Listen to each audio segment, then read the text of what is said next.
माधुरी हत्ती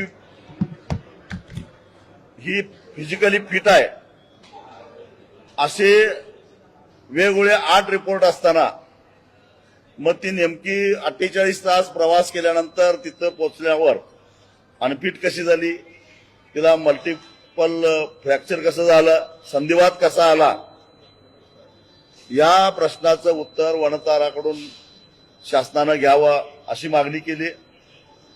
महाराष्ट्र शासनाचे गडचिरोलीतील हत्ती संगोपन केंद्रातले काही हत्ती वनतारामध्ये आहेत। ज्या पद्धतीनं माधुरी हत्ती ही अतिशय फिट आहे, ती आता हळूहळू सुधारते, अशा प्रकारचे व्हिज्युअल्स वनतारानं प्रकाशित केले।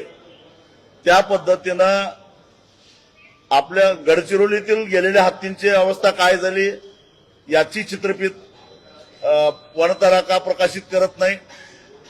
2023 साली विट्याचा एक हत्ती वनतारामध्ये गेलेला आहे, त्या हत्तीचे व्हिज्युअल्स का येत नाहीत, त्याची बातमी का बाहेर येत नाही, असे अनेक प्रश्न आम्ही विचारले।